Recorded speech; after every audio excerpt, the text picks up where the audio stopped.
Today's video we're going to see if we can get the 6 horsepower John Deere running. This is the largest hit and miss engine John Deere ever produced. It was made in Waterloo, Iowa sometime in the 1920s. This engine's been swapped over from the original low tension magneto and igniter to a high tension magneto and spark plug, and we're going to be swapping it back to original.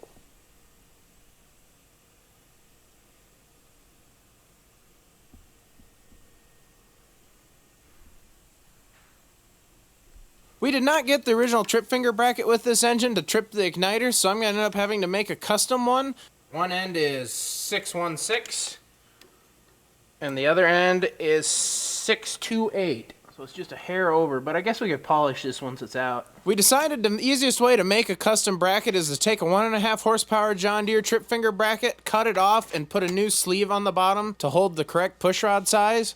A 6 horsepower engine has a lot larger pushrod than the 1.5 horse, so I had to make a custom sleeve for it. As I was figuring out what sizes and modifications I needed to make, David was over swapping the magnetos out.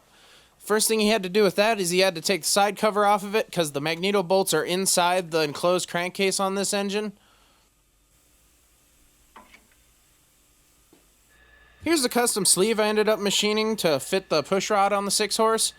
And here's the original 1.5 horsepower trip finger bracket. We cut the original sleeve off of it and we're going to weld this new sleeve onto it. Normally cast iron doesn't weld very well, but with a couple tests we found out these trip finger brackets weld pretty good, so we just ended up welding it to it. Here's what it turned out like in the end. I think it turned out pretty nice. But we tested the welds out, beating around on it with a hammer. It didn't want to break off, so we're going to call it good.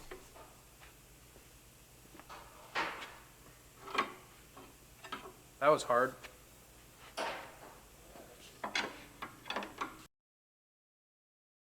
After checking to make sure that our trip finger was in roughly the right spot, we got it timed up, and then it was time to start working on the mag.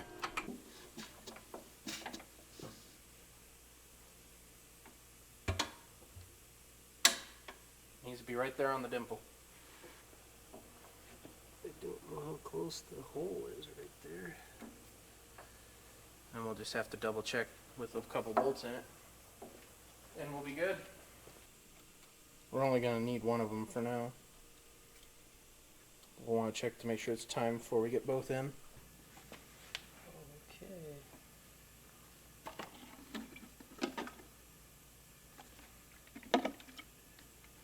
It's just such a terrible color.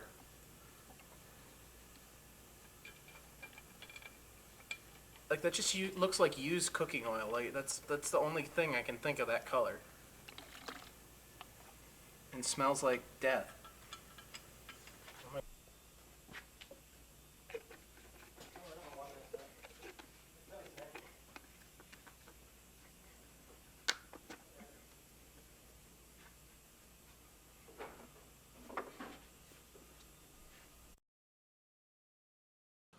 After getting the magneto timed and everything else checked out, we started working on getting the cover back on.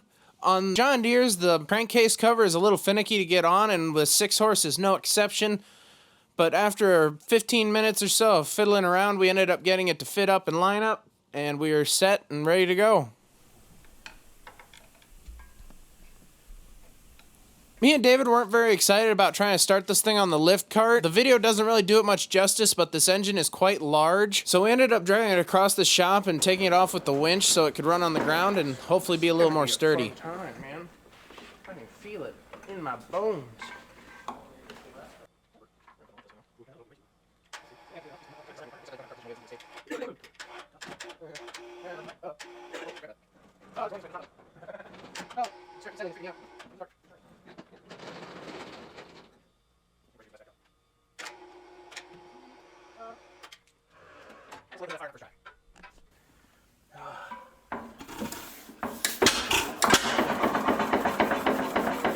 That started easy.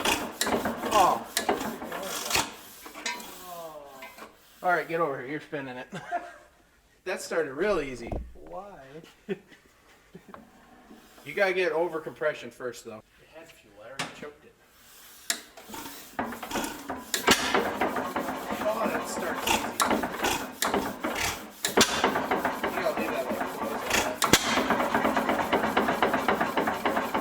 Hell yeah.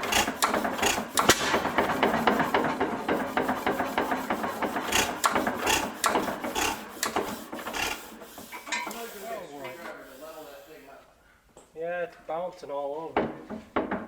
Oh, that's the noise. Well, yeah, but this is wobbling too. Air hammer a flywheel in. I feel like that's harder to do than you're making it sound. I bet it will be on one of these.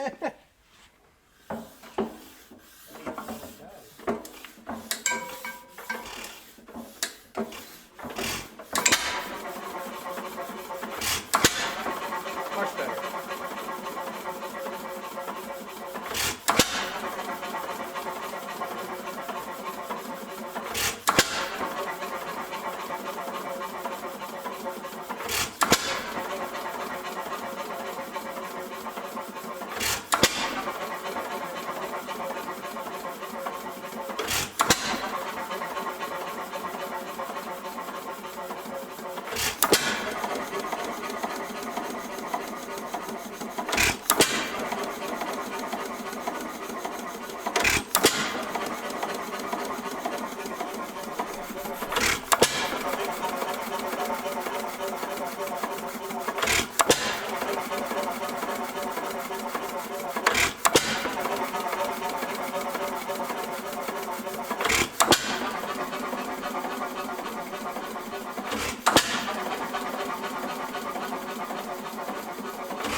That's all it's going to be for this video. If you liked the video, leave a like. If you didn't, I don't think you would have made it this far. If you have anything you want to say, leave a comment down below. And if you like hit and miss engine related content, please think about subscribing. I try to upload a video every other week, ranging from model engines to full-size engines and anything in between. And yeah, I hope you enjoyed the video, and we'll see you next time.